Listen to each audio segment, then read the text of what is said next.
it really came out around 1995 when people started to like kick down fences to get into shows. And there was this sort of aggressive element that came into the Grateful Dead culture that was never there before. And I think part of it was there was a feeling that this is an anarchy scene. And that was a misconception that people came and brought into the scene thinking, well, it's a free scene, you know, everybody's doing what they want, everything. That means we can kick down the doors. That means these cops are not going to get in my way, these security, or whatever it might be. There's, you know, we're going to have complete anarchy. We're going to turn this into a free concert. And what the Grateful Dead would say was, these people, these security people, are representatives of us. You know, we hired them to be here. So when you treat them poorly, you're treating us poorly. At that point, a segment of the Dead community, the hardcore Deadhead community who were touring, really got together and said, you know what, we have to take this back. We have to say Gatecrashers suck, so there are all these t-shirts, you know, Gatecrashers suck. And that's a good example of, okay, there's a problem in the community, and here's somebody making t-shirts to address it. Or I remember one bumper sticker said, thank you, Deadheads, or something. And then there was one concert in Deer Creek, Indiana, that got canceled because Deadheads kicked down the gates the night before. There were supposed to be 2 concerts in a row. Kicked down the gates the night before, and then because of security issues, security would work the show the next day, so the Dead had to cancel it. That was a big deal, because never before had the Dead have to cancel a show because of Deadheads. So I'm coming to your question. So everybody got together and said, no more. You know, we can't live this way. There's people coming into the scene who don't understand it. They made t-shirts, and there was a real joining together, and there was also in that pride in defending that community. So I would say, you know, coming to your question, that's probably the biggest sense of pride from touring Deadheads, and it came, as these things do, at the biggest point of crisis as well, you know, because something had to be done. And unfortunately, after that tour, you know, like 2 months later, Jerry Garcia died of a heart attack, which is very interesting because it was, we call it a cursed tour. I mean, there was all these bad things happen that had never happened on tour before. I don't know if the Dead would have kept going after that or not, considering what happened. Either way, Jerry Garcia died. But I think there was a lot of pride in people coming together. I know in my class you were trying to figure out whether it was the music or the experience that was most inspiring and important to fans. So I guess my question for you is, what drew you to the band? I can't separate music and the experience, you know, because the music was such a potent part of the experience. So let's just say, take for granted that the music was great.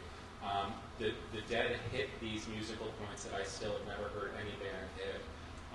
And as somebody who was in there and who was dancing and felt like there was a sort of, and I wouldn't even say unspoken because it wasn't spoken, agreement between the band and the Deadheads that the energy would go back and forth. And if the band was really cooking, then the crowd would give it back to the band, and things would really build. So you felt like you were really a part of all that was going on.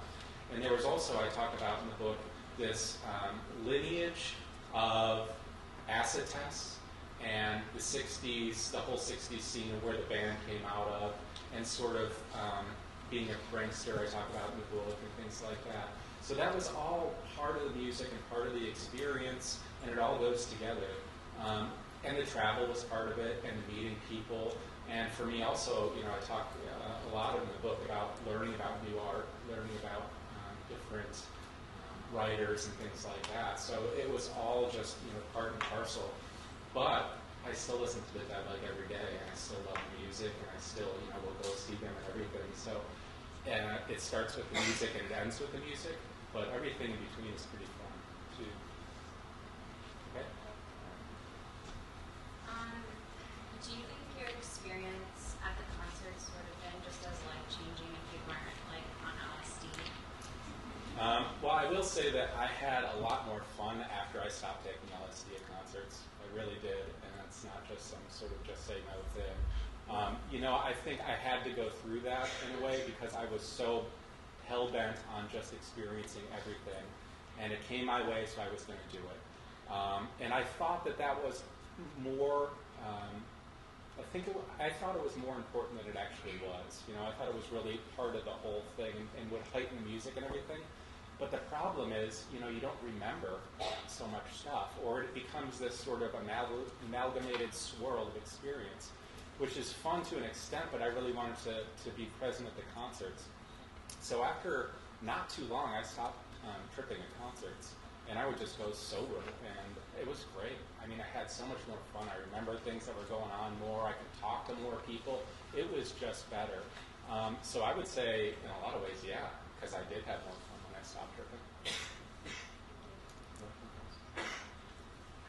What was your family's initial reaction to the book? Did they realize that obviously they knew you were on tour with the band or whatever, but did they realize that you were doing that mass amount of quantities of drugs? No, I don't think they would have had any conception that anybody would do that mass quantity. Obviously, they were proud of you, obviously, for writing the book, Yeah. but I'm sure they were surprised. Yeah, well, my parents haven't read it, and I said something before about we have an agreement, and that's just their agreement. They're proud that I wrote it, and I'm happy that they haven't read it. So it works for us. But everybody else in my family read it. I think actually it might have been my sister who told my parents that they shouldn't read it. So, what was your question? That was my question. Oh. I want to know if parents were supportive. Oh, yeah. I mean, they know how long I've been working on writing and how much it's just a part of who I am and what I do, and so they're really proud, and they see what I get to share with people, and they know that that's what I'm about. So yeah, they're very proud. Hey, just more of a specific question. Back when you were on the train tracks and your book on this stuff, Yeah. I was just kind of wondering how much time actually passed, how long did you call it, how close did you actually get you to book? Yeah, that's certainly a time warp experience in two ways. The first way is that, it probably was 5 seconds, which when you have your foot stuck in a train track and a train's coming, has a way of stretching out, and I remember it like it was yesterday. It was so vivid, it's so scary to me. Now, the other thing that comes into play here as a writer, what do you do with an experience that lasts 5 seconds but resonates through your whole life, right? How do you extend that to share that with people, to show how important it was to you, how life-changing? So that's the other thing, is when you get it in the book, I stretch it out longer because you have to make the most of these poignant moments. It wasn't long enough. So you mentioned at the end of the book that it's come to a point where it's almost easier not to talk about your experiences about traveling around just because people don't really understand and things like that. So I was just wondering if that was the motivation for you to write the book, and is that why you wrote it, just because you feel like you can't talk about it in everyday conversation? Or? Yeah. I think at a certain point when it comes to art, if you feel like you shouldn't do something, that's probably the thing that you should do. To at the very least confront your own apprehension about doing that thing, to find out more about it. And so the more that I did, the more I realized, two things. One, when I first started thinking about writing this book, I thought I'd go and find out what other Deadheads had written, or whatever books that were written about the touring experience, and there weren't any.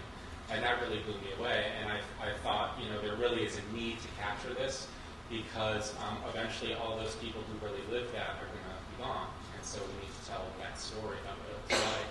And I figured that I could do it. And at the same time, as it comes to admitting or talking about all these different deviant acts, that was scary, And so that was the part where I really had to say, okay, I'm sort of freaked out by doing that, so I'm going to do it, and I'm going to push forward and into it. But a lot of it was, I just felt like I was shocked that there weren't more books about it, because so many thousands of people follow the band. But it's really hard to write about. They say that the hardest things to write about is sex. And writing about an intense musical experience is a lot like writing about sex. Like, how do you write about ecstasy? How do you share that with people in a way that doesn't sound cheesy or cliche? So it really pushed me into difficult areas as a writer, too. And that was really appealing to me. And now that it's out, I get emails all the time from people who are very grateful that the book is there and that they can reconnect with their own experiences through it. So that makes me feel like I did the right thing, too. Hi. After publishing your book, is there anything that you wish you could have said, or anything you could have elaborated on?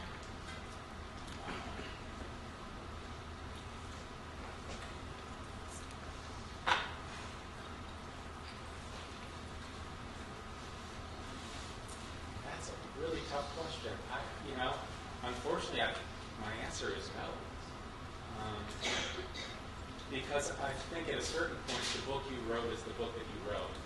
And writers always want to revise things. You know, we always, and it's usually very tough for us to go back and read our own work. The only reason I ever do it really is to prepare for something like this.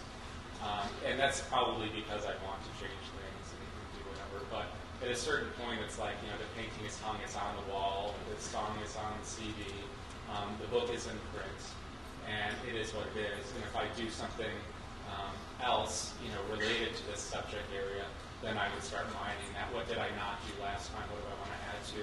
But I think for now, the answer would be no. Thank you. Well,